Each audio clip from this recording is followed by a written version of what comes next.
So hello, thank you for joining us either live or watching this as a recording.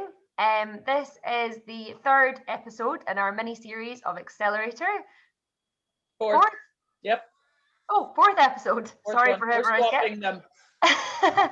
In our series of Accelerator videos. So today we have the lovely Andy Sullivan, owner of Complete HQ, who has kindly joined us to chat about the last 3 weeks of the Accelerator course. So just as a recap, Accelerator is our 12-week content marketing course, whereby you will learn the 12 principles of content marketing and be able to apply them to your individual firm. So yeah, our next course starts on the 18th of February, which is coming around very quickly. So be sure to get signed up before then and start creating some marketing. So over to you, please, Karen.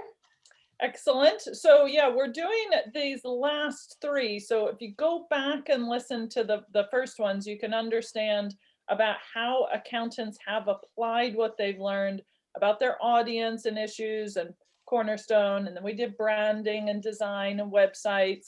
Then we had email and follow-up and blogging. But the three we wanted to chat to Andy about, because Andy's the kind of person, he'll share some of this with you, but Andy is the kind of person who loves to just jump in and try things. And we love that, we salute that, we encourage that. And the three areas we're going to look at of video, social media, and campaigns are probably the most intense when it comes to trying things. And they are also the areas where accountants would tend to step back a little. So for those of you who are thinking of moving into this, we want to encourage you to push yourself a little bit. For those of you who will be on Andy's side of like, listen, let's move fast and break things, then you'll just love it and roll with it. So Andy, why don't you just give us a quick summary of where you're at and who Complete is and who you focus on? Yeah, sure. So business started in June 2019. Been working with the guys at PF pretty much since then. Maybe a couple of months after that, we were just trying to figure it out. But yeah, pretty much the whole time. So yeah, we're coming up to our we're probably 18 months into our journey. Well, we are 18 months into our journey. We're coming up to like 2 years. We work kind of with two contrasting sectors. So a lot of bigger construction businesses, which are great. We do a lot of hands-on work with those guys. And then a lot of digital tech, creative-y type businesses. And then we have a couple of completely random ones that fall into no good categories at all that are thrown into the mix as well. So yeah, those are the types of businesses we work with. We work I'd say quite hands-on with those businesses. And as a result, it's kind of good for us in terms of fees that we generate, which is great. And yeah, we just try to embed ourselves more into the businesses that we work with and focus on more than just that like compliance piece that everyone goes on about and no one really knows what it is. But like, yeah, it helps our businesses. It's helped us grow pretty rapidly, I guess, since we started.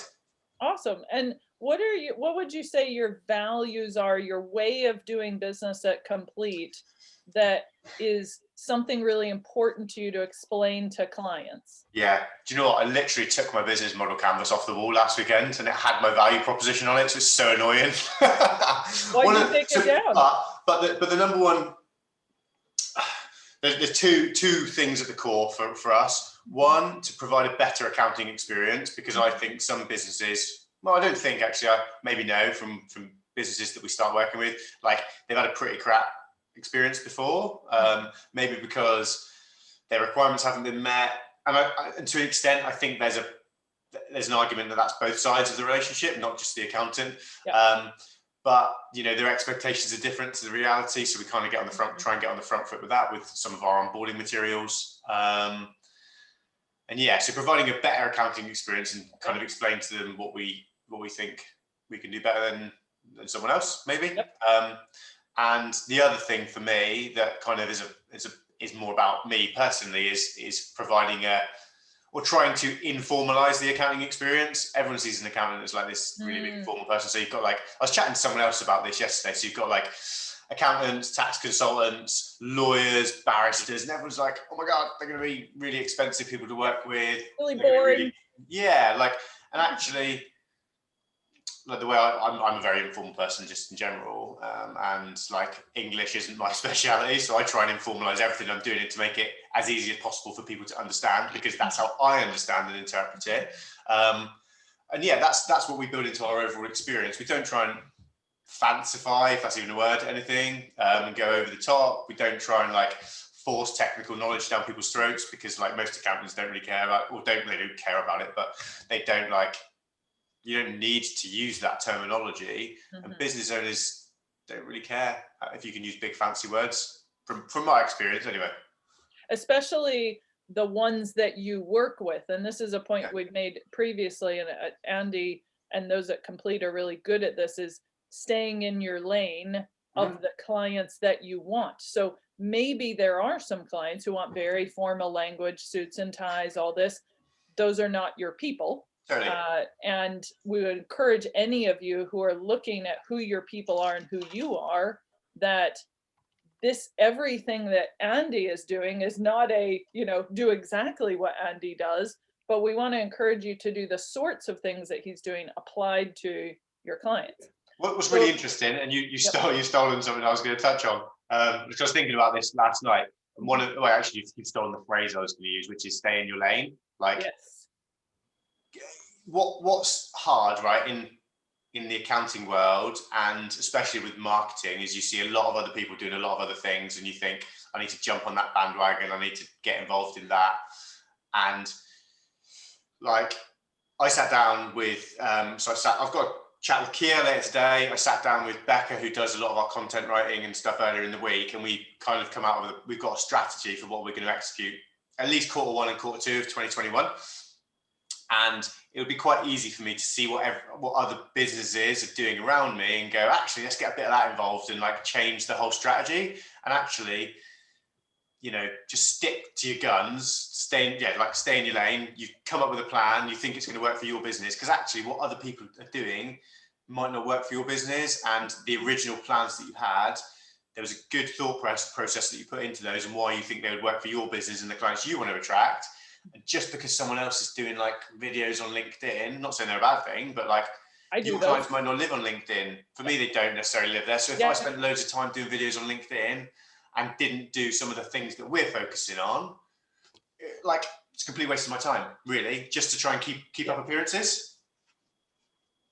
Yeah, thank you so much for that. I saw somebody on LinkedIn, interestingly on LinkedIn recently, who said there's this new app out and everybody's jumping on it, and maybe it's good. Listen, maybe it's good, maybe it's amazing, but it's not in my lane. It's not part of my strategy. And it struck me for the same reason as you, Andy, is that links off to things like imposter syndrome, the comparison game, which is not a fun game. It's the least fun game ever, and nobody ever wins at it. And what we want to encourage you to do, especially when it comes to these three areas we're going to look at: video, social media, campaigns. Those are the three areas where the highest temptation is for the comparison game, the imposter syndrome, and getting out of your lane. Squirrel, suddenly this, squirrel, suddenly that. Us business owners, and accountants are no exception to this, are very squirrel orientated. And the lane thing allows you to do little diversions, but not massive ones.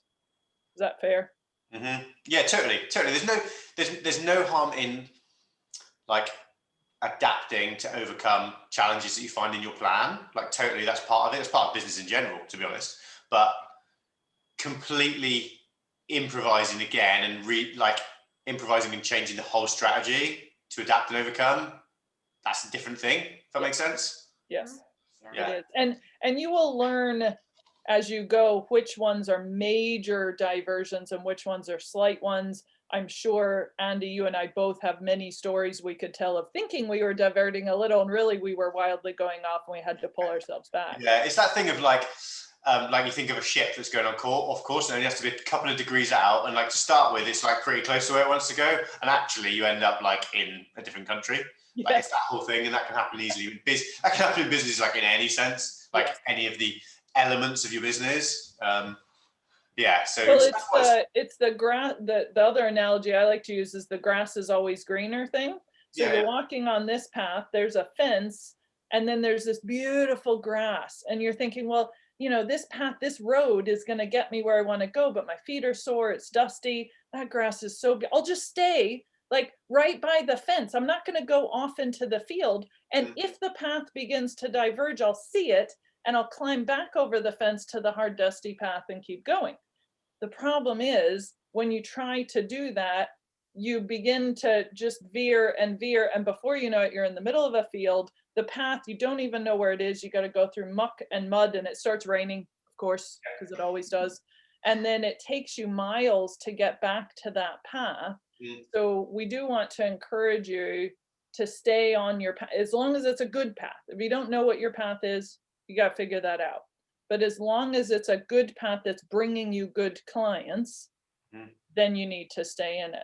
Yeah. Just quickly before we go to video, how happy are you, Andy, with the level and quality of clients and leads that are coming to you now from the marketing you've been doing for a couple of years? Yeah. So pretty much.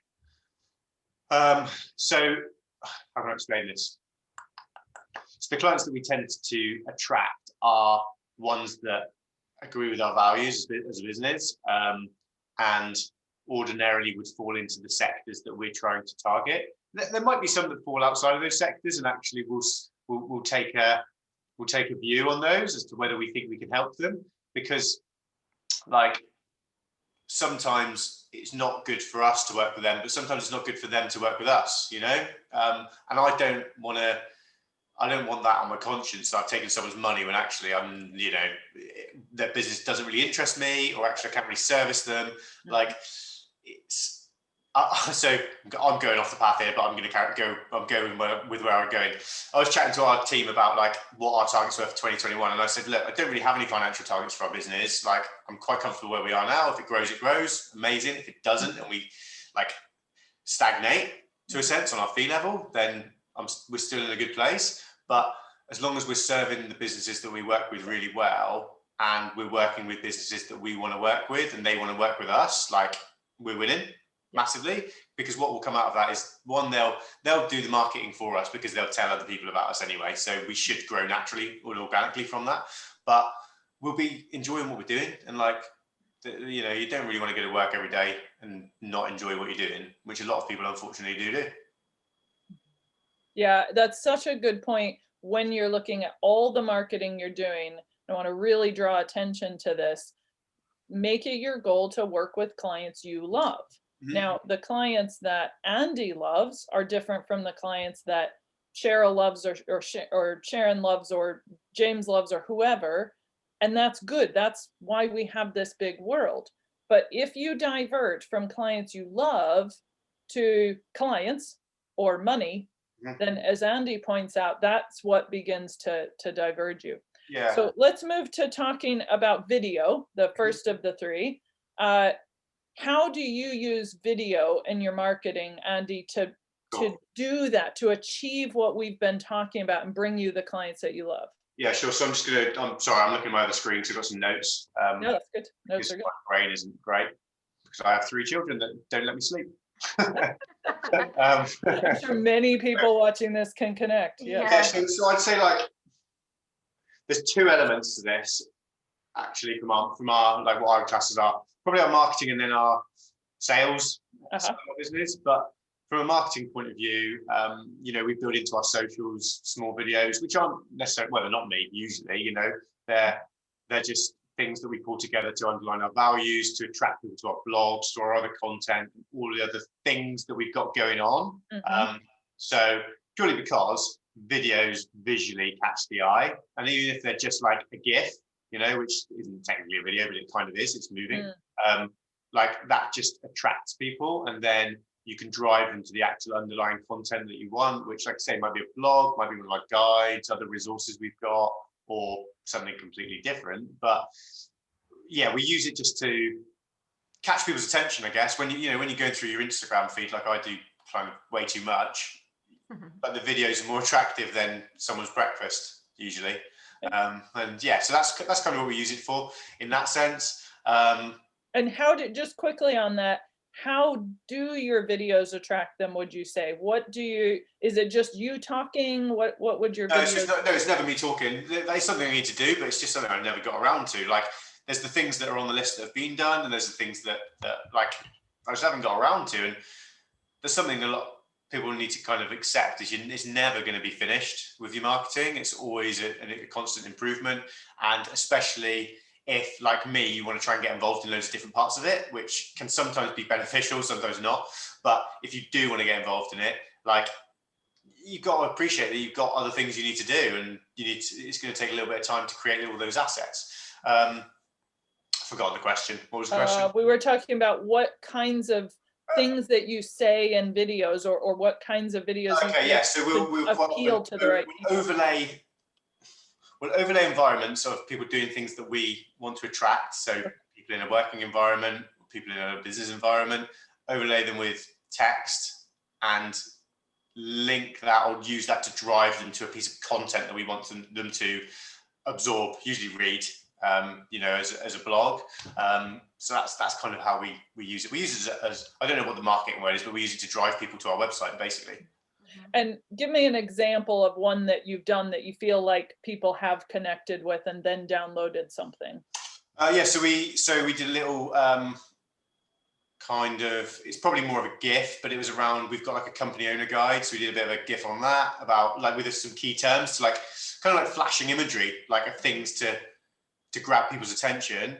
So then it drove them to the download page on our resources section of our website so that they could download the guide. We did that as I think we did that as an Insta post, and then we paid to promote it as well a little bit, just to help create help to build out our email list a little bit, as well as, attracting people to download our guide.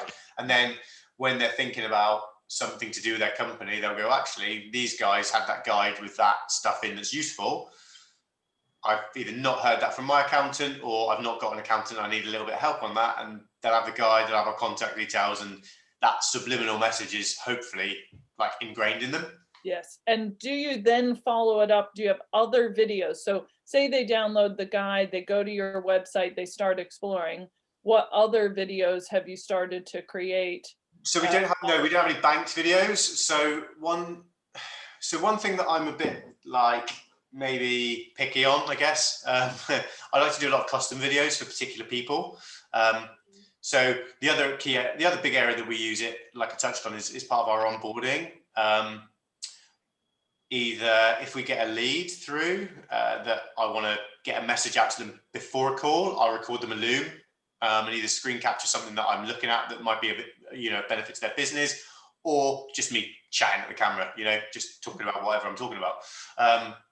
Yeah, talk about that a little more, because I remember from our conversations, this is coming back to me, you and Kieran and I had talked about how you are quite passionate about not having one generic video that's for everybody, but especially for new clients. So they've already signed up, they're already with you. Do you follow that same approach for prospects, though? Yeah, totally. So yeah, that'd be the same. So if I've done some research, if I think there's something I want to, like I say, get across to them before we have our initial discovery call, which is on Zoom. So there's another way that we do video for our marketing to an extent. But I'll just record as Loom, email it to them, and just say, look, this is worth having a little look at before we chat. Have a listen.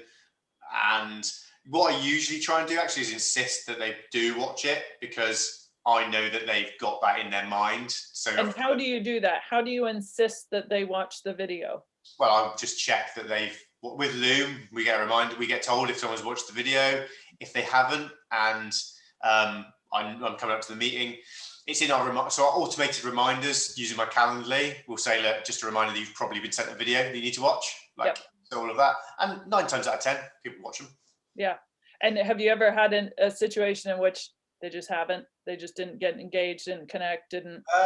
Not with someone who's then continued to be a client. Let's put it that way. Yes. But this is such an important point. So the odd, rare exception would be somebody who doesn't engage. So what has your video done for you and for them, would you say? Yeah. It's just covered a point that is relevant to them and to us. And it started that relationship more from just a contact form on our website. Like they've got an initial picture of me because they've got a video of me just chatting at screen. You know, they know that we're invested in helping their business because we've taken the time to, you know, have a little look around at certain things that might be relevant to them.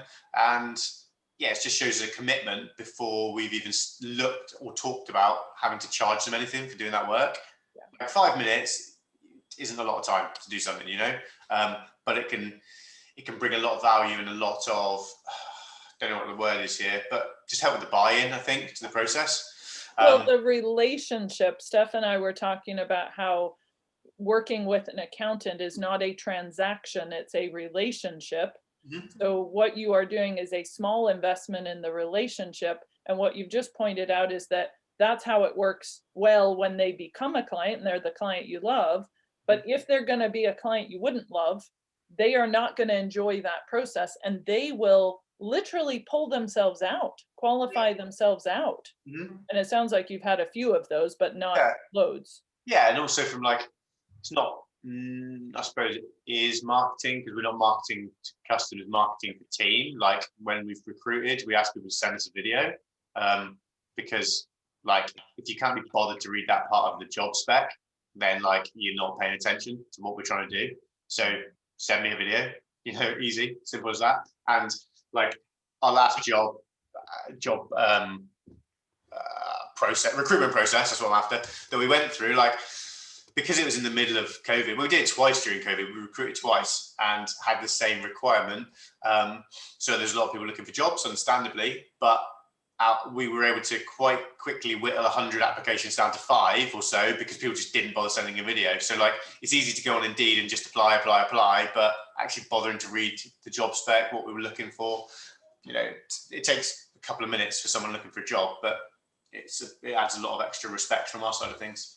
I love it. I love the reminder of people qualifying themselves in or out. So by using video, what Andy's doing, and this is what we encourage all accountancy firms to do at whatever level. You know, you might have some generic videos that apply to lots of people. Andy's choosing to do them personally, but what you're allowing people to do is they get to choose how much they're in. Same thing for hiring, as Andy's pointed out, like the employees that you bring into the company, it's just as important you follow that process.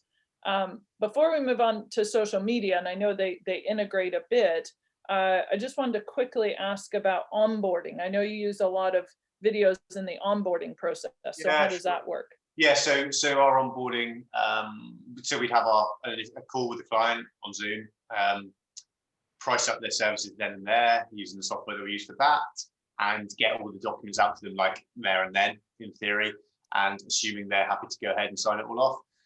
We've then got our onboarding process, which is driven by our practice management software, but so there are a number of online steps that they need to take. But so there's we've got an automated email for that and says you need to do this, this, this, and this, give us your ID, set up your systems, blah, blah, blah, all that stuff. But I always just do a Loom video then to kind of recap on what we chatted about in the meeting. Here's why you need to do these steps. We can't really start doing anything with you until you've done all these things. The first month of the relationship might be a bit sketchy because we need to wait for clearance information. We got a money laundering check you and all those things. Yeah. Because what I don't want to do, right, is you have an amazing meeting with them. They're like on top of the world and loving life. And they're like, yeah, I found the accountant that's right for me. And then the first month you lose all that traction and you lose everything you've gained in that hour call. So I've actually found and learned from that, like just to say to people, look, the first month can be a little bit difficult because we haven't got all the information that we need from your previous accountant. We haven't got access to Xero yet. We can't see all your systems. So we can't then connect it up to our ecosystem of apps that we use to perform the services that we do. And people get that. You tell them that and they're like, oh, that makes sense. Actually, if you can't see what you need to see, how can you give us advice on it? Easy. But unless people are told something, they just assume that you're going to be able to just crack on with what you've told them you're going to be able to do. Yeah, such a good point. It's like saying to a builder, yeah, I want you to come and do this work on the house, but you don't provide them with the materials. And they're like, well, I can't do the work because you said you were going to order the materials and I've turned up and there's nothing for me to do the work. So it's just like, just making sure everyone's on the same playing field, I guess. Such a good point. Actually, I had a joiner who's going to be redoing my whole kitchen come on Tuesday. And I said, listen, could you just do these 2 or 3 small things that I needed drilled in and curtain rods put up and blinds fixed? And he said, I can come. Do you have all the stuff? Yeah. And I suddenly went, what stuff? And I thought, well, if I'm asking him to put up a curtain rod, he's asking, do I have the curtain rod? Do I have the curtains? Do I have all the stuff? And I looked for ages to find the little bag of screws and all this kind of stuff. And I said, mate, I've got the curtain poles and the curtains and all that, but I've lost the little bag. And he goes, oh, that's fine. I've got all the screws and everything. That's no problem. So it's the expectations. I love what you said there about expectations and assumptions. If you don't set expectations, they will make assumptions. Yeah. A lot of times, you know what assumptions they will be making, and you can address those ahead of time. Again, just reiterating that, Andy, you're choosing to do them personally. You could, and we've talked about this, like in the future, you could get to a point where there's 3 things that you say to everybody that's in that video, and then there's a personalized one. Yeah. I just personally, like, for me, I just think that gives like that extra level of buy-in, so they've got that personal attention. And if our business ever got to the point where there was like multiple me's, which would be amazing, because then I would have a bit more free time in my life. 2.0, 3.0, I would, like, if other people were bringing clients in, doing that whole pricing onboarding process, like, I would want them to do the video so that they instill that relationship with the business, and because it just gets the relationship off to a really good start. Yeah, I feel anyway. Such a good point about video. The video that you create builds the relationship with the person who is recording the video. So Andy, if you're doing all the videos, then they are building a relationship with you as you build your team. I know you're having your team begin to do videos. I do the same at PF. And one of the big issues that we identified at PF was that back in the day, all the videos were from me. So the relationship was with me. Now, Steph does some, Kier does some, Jamie does some, and it goes beyond. So that's a really important point that you pull out there, is that however you choose to do videos, whether it's one video that goes to many people or custom, the relationship is being built with the person who shoots the video. Exactly. Okay, let's move to social media then. Just talk about how you use social at Complete. I'm going to come back to tying this into the videos, but just generally, how do you use social? Yeah, so we focus on 2. I'm going to say 2. 2 of them are half each, and one's a big one. So the 3 core socials that we use, we're big on Instagram. Like that's probably the biggest area that we focus on. And then as an aside to that, we share what we put on Insta, on Facebook and Twitter. I'm not a big LinkedIn person. There's too much, for me personally, there's too much noise going on LinkedIn. The business owners that I work with don't particularly, they've got LinkedIn accounts, totally, but I don't often see them posting on LinkedIn, which means and from discussions I've had with them, it's not a big element of their life, let's put it that way. Well, you answered a question I was going to ask, is what made you choose Instagram? And it sounds like you've chosen it based on not only where your clients are hanging out, but where they're most active. Yeah, exactly. So it's easy to see if someone's posting on any platform. To be fair, there's probably a tool that can tell you whose accounts are posting most frequently where. If there's not, it's an amazing business idea. But if there is, you can just see, like, here's my target market. Here's a person I'm connected to. They're connected to all of these other people because they're in associated businesses and industries that I want to work with. Where are their businesses posting? All right, let's get our messages across to them on those same platforms. Easy. That's an easy little web to figure out. And hashtags too. You can use the hashtags that they would use and search those and see who's posting those. Precisely. And I think as well, like, it's not necessarily just down to the type of people isn't the right phrase, but it's not necessarily the business sectors that we're looking to work with. It is the type of people, and what the type of people we're trying to attract are the type of people who would be living on Instagram, a little bit Twitter, a little bit Facebook, not necessarily as much in LinkedIn. And like, I don't want to put people into a box, but it might be a generational thing as well. a lot of our clients tend to be in a certain generation bracket, which is fine. And that generation would probably be on Instagram more than they'd be on another platform. And like, so it's all of those things that then if we are regularly posting on Instagram and sharing those across to the other platforms where those people are present, but they're not on as frequently, it's just getting the message across, you know? Yeah. And were I presume you were using Instagram fairly heavily yourself personally, or were you? I suppose that's a good question. But yeah, you know the answer to that. Yeah, I love Instagram because I don't know what I love about Instagram, but I find it addictive. I know the whole game of social media is to make you addicted to it. Like, that's the game. And if you haven't watched the Netflix program about that, about how like the game is to get you addicted to social media, totally dilemma, I think. It'll open your eyes as a consumer, but it'll also open your eyes as a business owner, like about how you should use it to attract the right things. Anyway. No, it's a good point. It's a good point because they're crafted to appeal to certain kinds of people. But I think it's interesting. I mean, I did the same thing. You know that. You and I both love Insta. It's our personal. If you want to know who we are as people, that's where you go. But how did you, once you were on there and you thought, okay, how do I connect this to my business? Did you do it personally? Did you set up a complete account? Did you do both? Yeah, so I keep it separate. I've got my my personal Instagram, which is private, I think, my profile, purely because it's got stuff with my kids on it. And like, I'm not a person, right, that I'm scared of posting something on my Instagram because one, it's going to offend people, you know, it might do, or because I don't want people who I do business with not seeing something that I do personally, because like, we're not going to work. Like, in all honesty, it's like, it's not going to work. But yeah, I wanted to separate it so that there is that separation, so that, because I saw our business growing to being more than just me, and I wanted it to have that feeling of a business, you know what I mean, rather than just it being a me.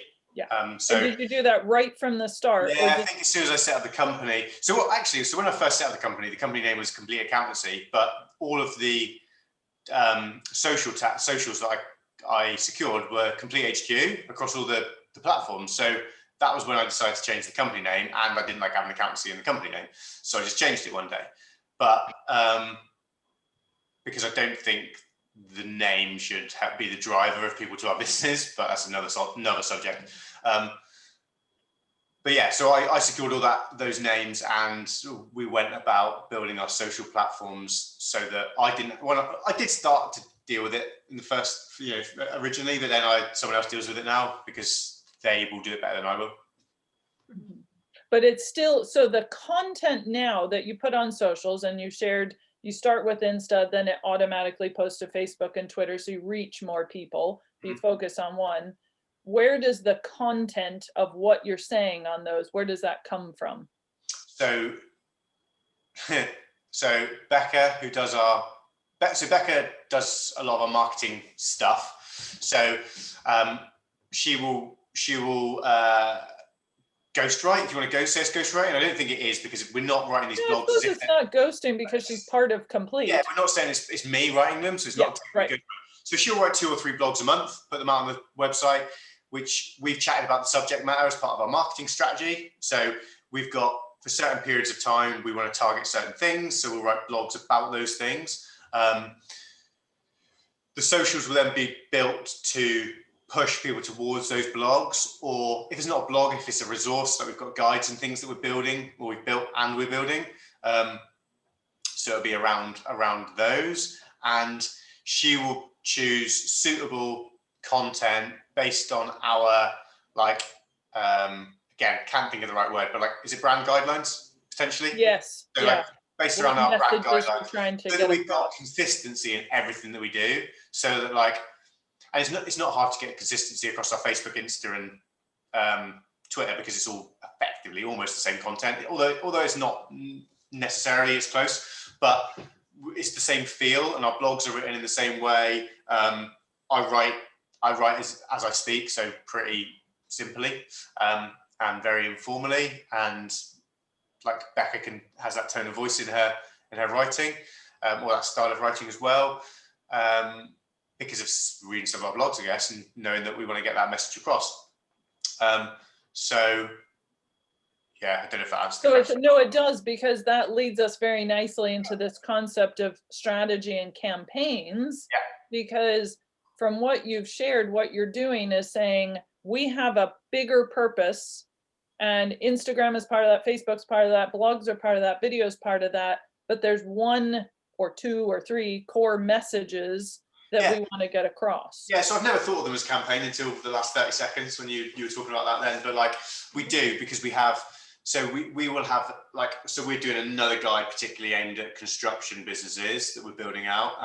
We'll build a campaign of marketing assets around that. One of the key asset is the guide, but there are going to be a lot of different drivers to get people to download that guide. So it will be on our socials, you know, we'll mention it in our monthly email that goes around to our clients, like all of those things, it will just be mentioned and dotted around.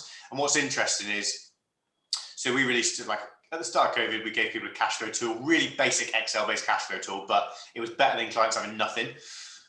We still get people downloading that now because it's just like, there's just still a link to it on our monthly email to people. And I still see people just grab a copy, which is cool. So it's always just there, and we track the downloads. And if it's someone that's not on our mailing list, that the download then triggers it to be added to our MailChimp, and you know, away we go. So yeah, the point there is, and I love that you're like, oh, I didn't realize it was a campaign. Yeah, I guess it's a campaign.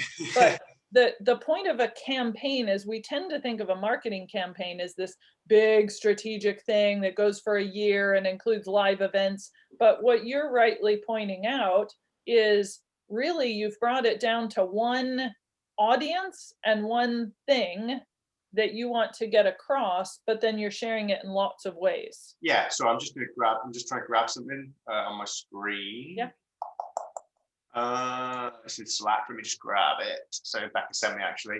Yeah, so it's just like our ideas, which technically I suppose are our campaigns. I've just never used that word for it. So we've got like our construction guide. We want to do a couple of other guides. I'm not going to give away the top secrets on because top secret guides. Yeah. But and like one way that we generate quite a lot of leads is through marketing to do with R&D tax credits, because people aren't aware that they can be claiming them. We tell them that they can through constantly reminding them. Then they come to speak to us about R&D, and then they're like, oh, actually, I need an accountant as well because our accountant didn't know that. Let's chat about that too. You know? Excellent. And this is where the campaigns begin to intersect. Yeah, exactly. But our R&D type campaigns are targeted at particular business sectors. So we target them at construction, architects, engineers, like software developers, people like that. So like, it's just all those little subliminal messages targeting the right industries, and then they're thinking about them, and then they're thinking about us, and then hopefully one day they'll want to speak to us. Yeah, I love it. And I love the long-term and short-term range you've got going on here. I was talking to a client recently about, he's like, yeah, I'm a bit hedgehog, by which he was meaning all over the place, up, down, in, out. And I said, yes, that is okay, but we also need to be a little bit turtle. So you might have a hedgehog day or a turtle day or week or whatever, but you can't have one or the other. If you're only turtle, it'll take forever. If you're only hedgehog, you'll never have consistency. So what we're saying is, have your little short campaigns for a guide or an audience or a purpose, but you tie them together because your long-term goal is this relational building. Yeah, but and as well, like part of that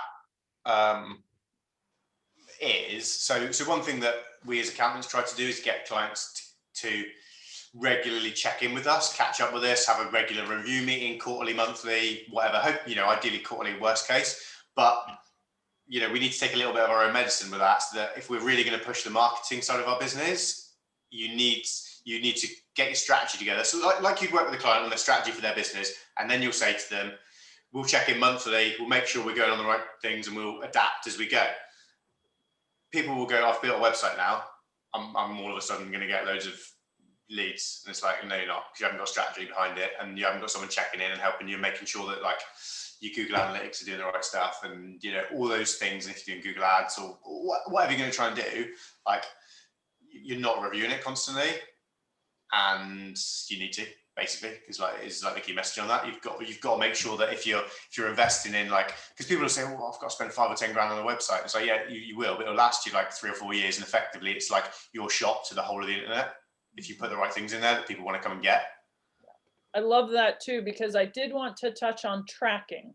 Mm-hmm. One of the big myths for accountants when it comes to social media or any kind of marketing, but I'm going to pick social media particularly, is I'm going to try it for a day or a week or a month and then go, does it work or not? This one, just Instagram, just Twitter, just creating a guide. Yeah. But it sounds like you're talking broader than just, did this one post do something?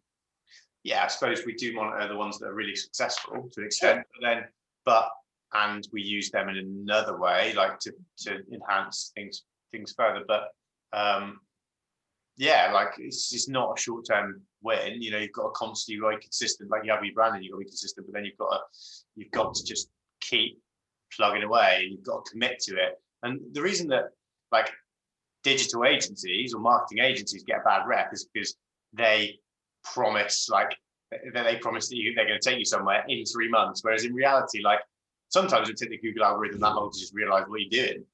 So like you've got to make people realize that actually you need a year. You've got to focus a year on those things, if not more. And then when you have got something that's successful, that's gone viral, or however you want to refer to it, how you can capitalize on that. And then so touching on that area, if we've got successful Instagram ads, Instagram posts, Facebook posts, or particular blogs or something, what I've started doing very recently, like I'm just playing around myself, is targeting Google AdWords at those blogs and driving. So that's the landing page for a particular Google ad. And because I've used Google Ads for a long time now, just because I wanted to learn about them, so I started playing around with them. But I've built out a few more ad sets now, which target particular blogs, which I think people will be Googling. Like, so one we've got is how much is an accountant? And we do a breakdown of like what you might pay for various different services. That like Google ads gone nuts the last 2 or 3 months, which to me suggests that people are like getting annoyed with their accountant and want to find out if they can switch accountants. I think that's an important point that you've made about the length of time. There are little things that you can see if they're working or not. You can tweak them, but you're in it for the long term. And the fact Steph mentioned right at the beginning that you started your kind of journey with PF when you started your firm, which in one sense, we would love for most, if not many accountants to do it that way, because we've seen so many try stuff, get frustrated, and then have to restart over. And you've started right from the beginning. You flowed through. Steph, can you bring up the new version of the marketing map? I just want to, the one that the team has recently updated, because what Andy's been sharing is a perfect real life story of this visual. And what PF has done is taken Andy's story. Your story is not the only one. It's one of many, many, many other stories we've heard. And it follows a process of starting with learning and then moving through the foundations of your goals, your brand, your website, your plan, then making sure you have the right brand and building your website, then doing this content marketing thing, these elements, the tracking, the content and design, the website management, the social media for about 2 years. I think Andy, yours is 1.5 to 2 years. Mm-hmm. And now Andy's in this explore element, which is now we're looking at ads. Now we're looking at boosting things. Now we're playing about with this. Does that sound fair, Andy, to the kind of I'm always like, I'm a bit of a tinkerer.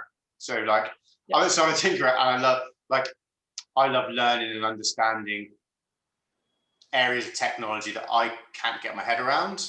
And for me, I learn better by doing something. So I set up some Google ad sets, like just as a thing. And like the reason I did that is because I had some credit that Google sent me, because they noticed I set up an ad, turned it off, and then they sent me some credit. And I was like, cool, I've got a free like way to play now. Mm-hmm. That's how I viewed it. And actually in that period of using the £100 credit they gave me, we got a lead, the client signed up, the fee that they signed up for would cover us to do some, the way I looked at it was that win will cover me to do Google ads for a year.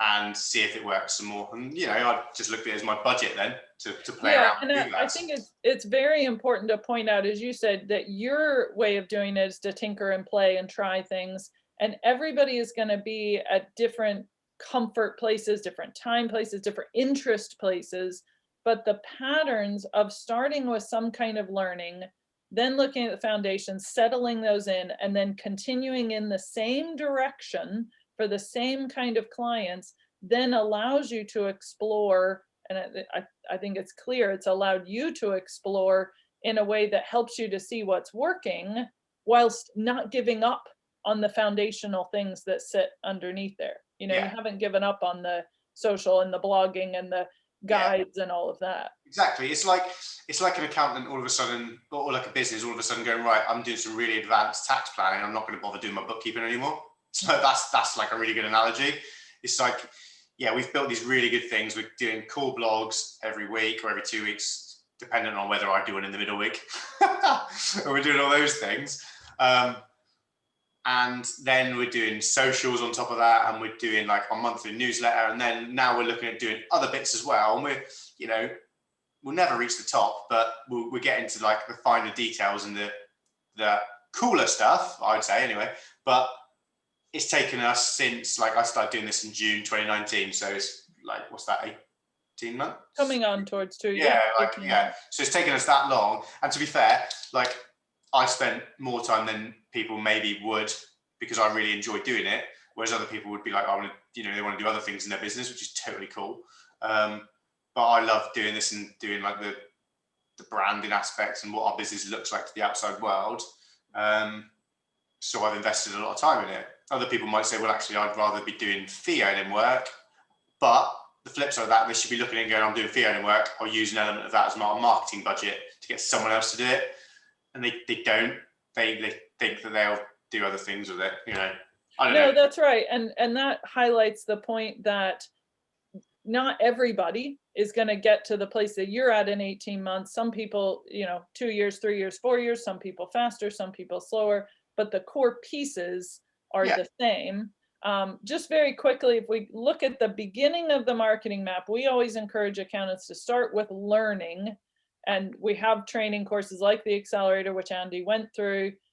Just talk very briefly about how, and I know you've got videos on this as well, but in light of this whole picture, why was it important to you to get some learning and some structure at the beginning before you launched into all these things that you've been doing for the last 18 months? So one, to make sure that I considered every aspect of potential marketing for our business and didn't just think that the noise that I was hearing from other places was the right thing for us. So for me to just make sure and reassure myself, but actually part of the education was for me to form a strategy for how I wanted to attack our marketing.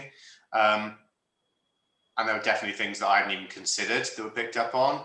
And I was then able to like bring them into part of our strategy.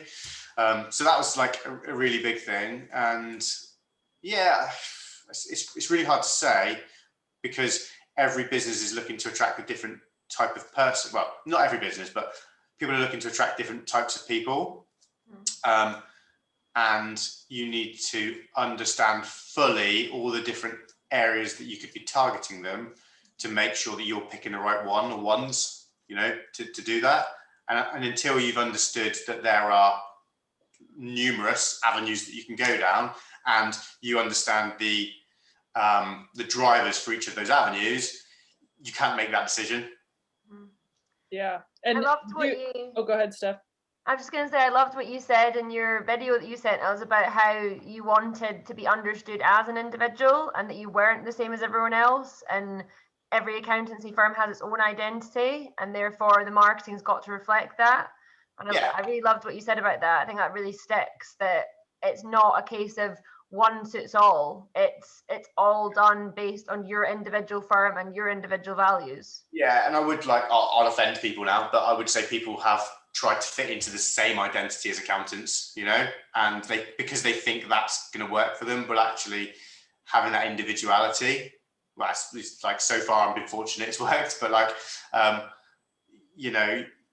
looking the same as everyone isn't always going to work for you. I don't think, but it will to a point. I'd go so far as to say it will not work full stop, because when you look like other people, it confuses your buyer. And I think what is clear that you've done really well is you've not confused your buyer. You have made it crystal clear. And if they don't like it, they can go away. And that's a win as well. Yeah, exactly. Like, you don't have, what's a really easy example? Nike, Adidas, Under Armour. Technically, they kind of want three of the same people, but I would buy one of those brands over the other two. It's just I would, because of for whatever reason. And yeah, like, that's the same with accountants. Like, where I'm based, there are 3 or 4 accountants locally, and then like in Plymouth as well, there are loads more. And I want to make sure that the people that we want to work with in that area, in the wider area, to be fair, want to come to us for the right reasons, and not because they want an accountant to do a tax return for them for like 250 quid, because that's not, so that's not a reason we're trying to market. Yep, absolutely. Being crystal clear about who you want and who you don't want, and then being comfortable enough with yourself and your firm to let people choose and be okay with that is very important. I think so, like, just on a general, well, not general, but like an accounting business point, possibly, like, over the years that I've been doing this for like 15 years or so, give or take. And like, a marketing budget really wasn't a thing for accountants. Like, it wasn't. And, it was like, you go networking, you get referrals, and then people like playing with socials. You need a website, because if people Google an accountant, you set your Google ads to just say accountant in Plymouth, and you hopefully come at the top. That was it. That was, the amazing marketing skills. Which is a lot different to that now, because the digital world is massive. And like, for our business, like, the 3 biggest areas of our budget are like people, software, and marketing. And like, I'm sure some other accountants would probably look at our marketing budget as our percentage of fees and be like, you're crazy. That's, what are you doing that for? But like, for me, I think it's part of the long game, and even part of the short game to where we've got to now. It's part of how we've achieved what we've achieved, is by spending more than other people and committing more time to it to enable us. And actually, because we've now grown with, like, our budget has grown with the firm, like, it's just going to stay there, and it'll always happen. And like, I'm used to it. I'm used to the fact that every month we pay X amount of money to Google Ads, you guys at PF, Becca for our content, other stuff that I just decide to do. And like, it's just part of our budget. It's part of my plan. I love it. And we encourage that. And I want to be careful saying that. We're not encouraging it because we're a marketing agency, you need to do that, but because of the kind of results that you and other accountants have gotten. In our experience, if you shortcut it and say, well, I don't want to spend too much, I'm nervous, I'm going to, go slowly. If you go slowly, you get slow results. If you go faster, you get fast results. The more you spend money and time, the more you get of the best clients. It's not just more, sometimes more isn't better. Sometimes more is just more. And you've identified that you don't necessarily want more, you want better. Yeah, and so like, just one thing as well. So you mentioned, like, the more marketing you do, the better clients you get, which that's totally true. But actually, you get a better team, because people, like, other people in your area are like, these guys are doing different things differently. That might be the type of environment they want to work in. I set up the business to work fully remotely anyway when I started, to suit my lifestyle, which was very fortunate with what's happened in the last year, because we didn't have to pivot or transition our business model. We just carried on. But that attracted a certain type of person to work with us. And I think the same is about your marketing. You're going to see things, and people are going to be prompted and be like, well, these guys are doing stuff differently to how my existing employer is, or like, if they're new to the industry, like, they're doing it differently to these other firms. And is that what I want, or do I want to be an auditor? And no offense to auditors. I was one back in the day. I know, but you're right. Better clients, better team. Such a good point. Okay, so just to close up on this, and Andy and I could literally talk all day on these things, and we love them, and we love what you're doing, Andy, and how you've applied it to your firm particularly. If you had one kind of caution for accountants, like, careful of this, don't go down this road, and one encouragement to accountants, do more of this. So one thing to be careful of and one thing to really drive forward to, what would those two things be? Okay, so you've got to be careful that what you think will work might not necessarily be the thing that will work. And like you would encourage someone to go and take advice from a business advisor or a tax advisor, go and take advice from someone who specializes it. This sounds like a massive sale pitch for you guys, but it's not. It's not intended in that way. But if you want to get the best advice for something that's good for your business, you need to spend time and money on it. And either you can go and learn it yourself, which amazing. If you want to go and do it yourself, that's nothing against that. There's so much content out there that you can go and learn amazing things. But you need to either absorb all of that yourself, which takes away from what your end goal is really, to get an amazing accounting business, or you need to work with someone who can understand your personal goals or your business goals and build your marketing strategy or help you with a marketing strategy to get you to that next level. Just be careful about rushing into it, I guess, is the answer, and not underestimating the financial and or time investment that you need to get those results. Yeah, love it. So that's the caution. What would the encouragement be? The do more of this, push yourself in. Oh yeah. Commit to it. On the flip side to it, commit that time to doing it. Like you commit time to, I've been speaking to some software providers and recently, and I was like, look, if I can commit a day to building this software to automate a process in my business so that I never have to do it again, or I only have to do 10% of the time that I used to doing it, I'm all in for that, because it's probably a process that I don't really want to be doing in the first place. And with your marketing, it's not necessarily a process you don't want to be doing, but you probably shouldn't be doing it yourself. So detail, yeah. You've got to, when you're reviewing your own business plan, which you should hopefully be doing as an accountant, with maybe a forecast or a budget or whatever, put some budget towards marketing, set aside some time to do it. I've got a call this afternoon with Keir, to catch up on stuff. And then I've got an hour afterwards that I need to try and write a section for a guide that I'm doing. And it's in my diary. Hopefully I'll do it because it's in my diary. It's more likely to happen than if it's not. It's on my to-do list for today. But just give some time for business development, all those kind of things, just idea generation.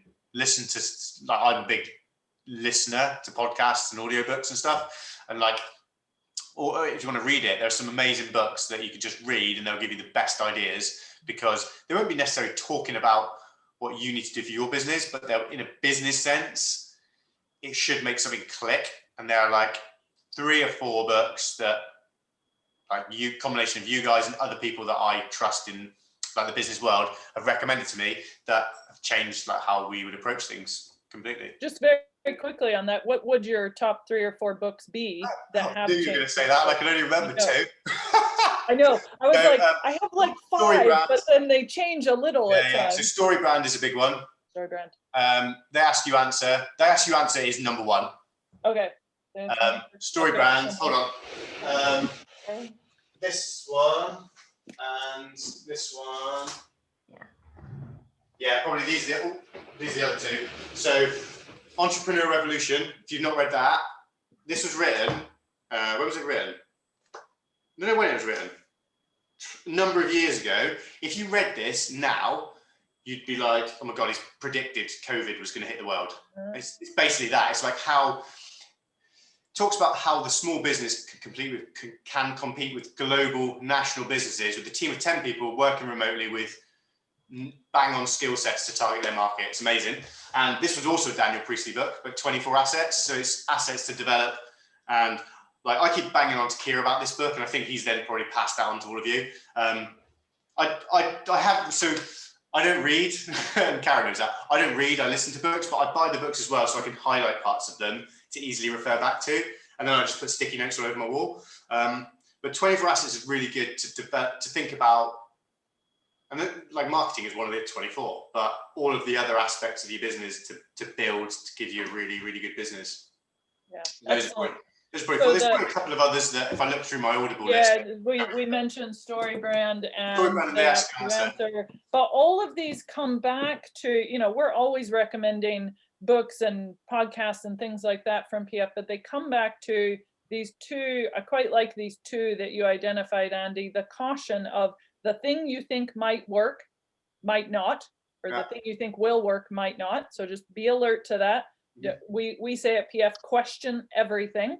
Yeah. Don't make presumptions. You've got to test it. And then on the flip side, what your encouragement was is put some money and time towards it for a while, because that is how you test it and check and make sure that you're not just randomly jumping around and trying things to do that. Would that be fair? Yeah, because what was the one thing that I've got on my notes right at the very bottom, which I didn't see because I've only just scrolled down there. But like, accountants are innately taught not to be risk takers, and you guys won't like me for saying it, but marketing is a bit of a risk because there's a bit of a gamble to it. You don't know what's going to work out, and there is that experimental element to it to find out what's right for your business. But you've got to take a bit of a gamble on marketing, because if you sit still and rely on like Dave down the road to give you word of mouth referrals, it's fine, but Dave's only got the reach of, you know, his network, whereas Google's got the reach of like billions of people. Yeah, Like, I love that. I remember I heard somebody say, if you do what you have always done, you'll get less. Yeah, well, that's like kind of an Einstein quote, isn't it? But it's a remix of an Einstein quote. Because we're thinking, if you do what you've always done, you get what you've always gotten. No. If you do what you've always done and what everyone else is doing, you will eventually get less, because you're staying here and Andy, I need my two hands. There we go. You're staying here and Andy and others are going like this and you're going this way. So you're getting less and less and less, and that's not going to work. So we've hit our time. And as we said, we could go on many of these things, but Andy, thank you so much, not only just for sharing with us and being so generous with your time and your thoughts, but also just for the encouragement to other accountants to show them that this process, this starting with learning about how marketing works for accountants and then committing to it and sticking with it and jiggling it a little as you go, but then continuing consistently, does actually work, in the sense that it brings, you're in a place now where you get constant leads of the clients that you want. Is that fair? Yeah, I totally agree. Excellent. Good. Thank you so much, Andy. Thank you, so Steph. much. And we'll see you guys next time for another one. Yeah.